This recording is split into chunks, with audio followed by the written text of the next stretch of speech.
Labeled by some basketball experts as the female version of LeBron James, Elena Delle Donne came out of high school as the most highly prized female player in the country. And after starring at Ursuline Academy in Wilmington, Delaware, the former National Player of the Year was on her way to even greater prominence. The 6'5" guard enrolled at UConn, one of the nation's premier women's basketball powerhouses, owners of 6 national championships. So in the summer of 2008, Delle Donne showed up in Storrs, Connecticut, stayed a short time, and turned around and left. For good. At the time, Delle Donne thought she was burned out on basketball. But more than a year later, the 20-year-old, who'd never spent more than a week away from her family, says she was simply homesick.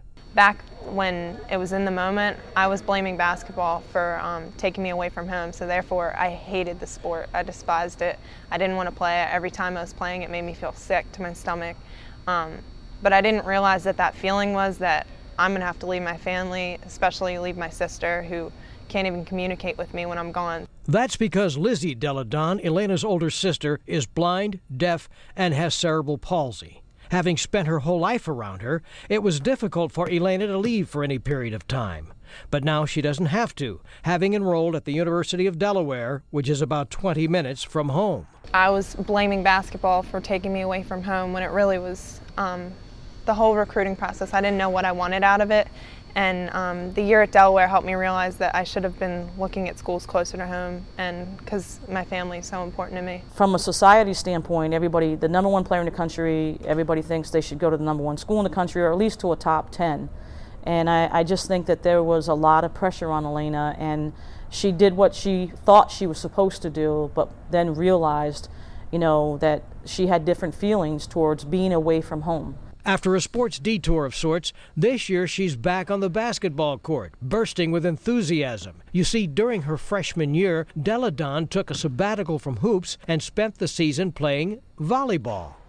But that proved to be just a temporary diversion. Volleyball was a lot of fun, but it wasn't really my sport, and I really missed playing basketball, and I wanted to do it full throttle, so I ended up giving up volleyball and coming back to the sport. But it did take a little while for Delle Donne to get comfortable with the idea of playing hoops again.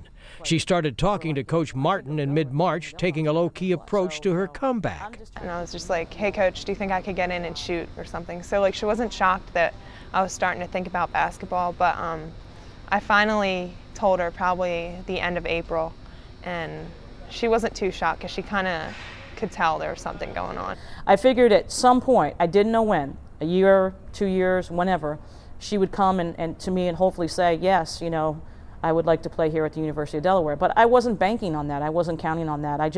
I wanted her to be happy, and I thought the best way to give her happiness was to leave her alone. Now that happiness has returned and the highest scoring player in Delaware high school history is back playing basketball with the Blue Hens, Delle Donne says she can't wait for the season to start. Delaware fans are pretty eager too. Season ticket sales have more than tripled.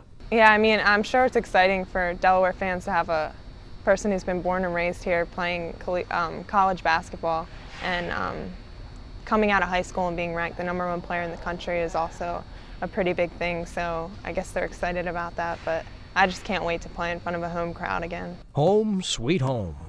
Dave Lebeski, The Associated Press.